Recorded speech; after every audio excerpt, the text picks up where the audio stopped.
The bottom line, what exactly is the problem with the anchor pipes? Well, the issue is the material that was used in some of the anchor pipes is not what the contract calls for. So we are going to hold the design builder accountable for that so that the toll payers and the Thruway gets what it paid for. How serious is the problem? How worried are you about it? Well, it's not a safety issue. It's a durability issue and a maintenance issue. So we've had legions of engineers over the last several years look at this. There's absolutely no safety issue at all. 160,000 cars go over that bridge a day. So we have no concerns about the safety of that bridge. Again, we're looking to hold the builder accountable and to get what we paid for. You just mentioned years. We were tipped off of this just days ago. How long have you known about it? Well, this is an issue that came up during the course of the building of the bridge, and there's been a back and forth over the years with the builder, and we have looked at the issue and come up with the appropriate course of action on this, and we now are ready to move forward in order to hold the builder accountable. So what is the course of action? What is the fix here?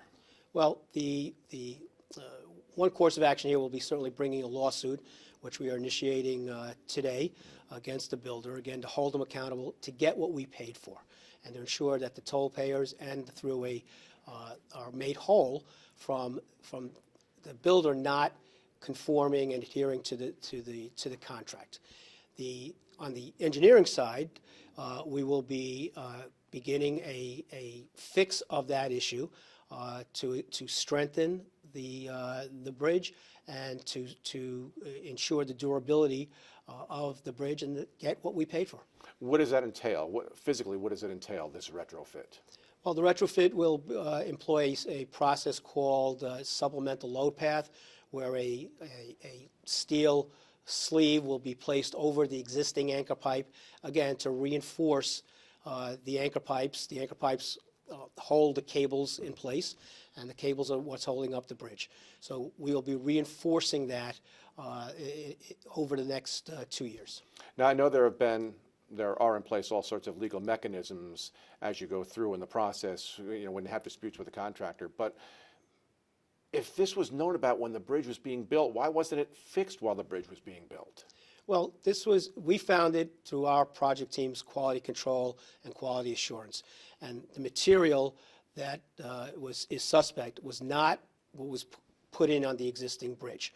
So we started the process because of questions about the quality of the materials that was being fabricated in a factory. Mm-hmm. We went back and looked, our quality control people started looking at it. We raised these issues, and we've been looking at the existing bridge and the materials, again, on suspect anchor pipes, and particular anchor pipes on the bridge. There are a total of 192 anchor pipes that on both spans of the bridge. We're concerned about 31 of them. Oh, so it's only 31, not all 192? Not all 192. Oh, okay. And we look at that. It is part of a regular inspection protocol until this fix is accomplished, and we will be looking at that on an enhanced inspection protocol and having our experts look at that to ensure, again, the continuing safety of the bridge. Would that bridge pass inspection right now today? Absolutely. It has, in fact. It's been inspected every 2 years since the first span went up in 2017, and it has passed those inspections. Okay. What's the cost here? What's at stake? Well, we're still looking at that cost, so I can't tell you, sit here today, what the total cost will be. What I can tell you is that we intend to have the builder pay for that cost. Is it millions? Is it tens of millions, hundreds of millions? Again, we're still looking at those numbers, and until we get the final design and the final moving forward on that, we won't have a final number. But again, I think the important thing is that we paid for it, and we're going to make sure that the design builder is responsible for those additional costs. But you must have an estimate, a ballpark figure. It's going to cost several millions of dollars to deal with this based on current prices and materials and labor. Okay. Another big question. If these anchor pipes are substandard, not up to snuff, people might wonder what else is wrong on the bridge. Is there anything else wrong on the bridge? There's nothing else wrong on the bridge. There are other items, day-to-day maintenance that we look for, that just like any other infrastructure project, like any other part of our thruway system. But this is all part of, the anchor pipes is part of a system too, as we close out this mega project. Again, this was a $4 billion mega public works project that took several years to build. So there's always going to be items that we're going to be looking for. And again, we want to hold it to the highest standards. And anything that's not at the highest standards and not what was in the contract and we paid for, we're going to hold the builder accountable. But there are no other questions in your mind, no other items that might not be up to standard, just the anchor pipes? There is nothing else that goes, including the anchor pipes, that goes to the safety or the structural integrity of that bridge. Okay. You weren't the executive director when that bridge was built, but there were a lot of reports and a lot of concerns, you know, everything in this state is political, that the bridge work might have been rushed to some degree because of political reasons. Is there any reason to think that a rush job in any way was responsible for any of this? I have no reason to believe that. I've not seen that. Again, I would remind everyone that legions of engineers have worked on this bridge and have attested to the safety and the integrity of that bridge. So I would rely on that. The bridge director, Jamie Barbas, is it true that she is leaving soon? She is leaving her current position as project director. It is the time, and we appreciate all that she's done to have the bid, get the bridge built, and then to see us through this closeout period of the last few years. Does her stepping down have anything to do with this lawsuit? No, not at all. It's just timing? No, she's been an integral part of our dispute process, both the administrative dispute process and in preparing us to file this lawsuit today. Okay.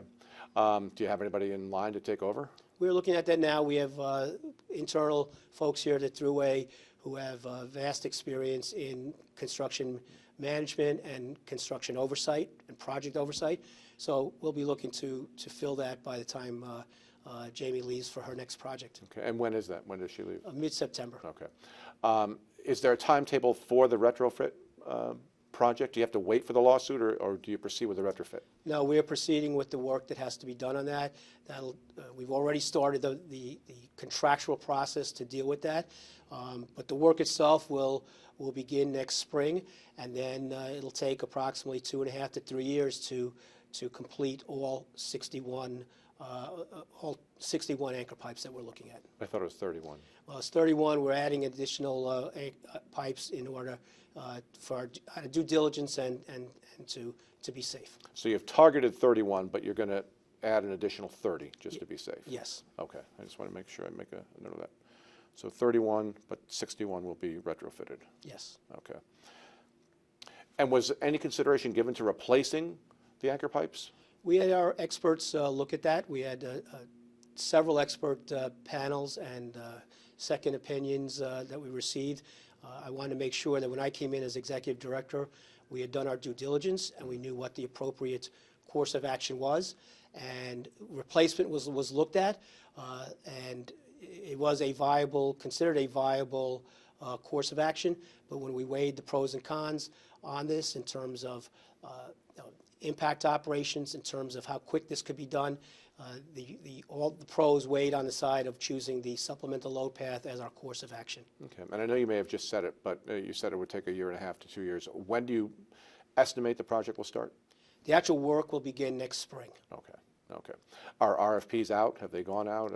Like where's the process? Not yet. Right? We're in the process of doing that administratively and what we have to do pursuant to the procurement laws. Okay. I assume TZC will not be doing the work. They will not be doing the work on this, no. Okay. All right. But again, your overall message to, and lane closures, I assume there will be some when the work is done? Very minimal impacts to the bridge.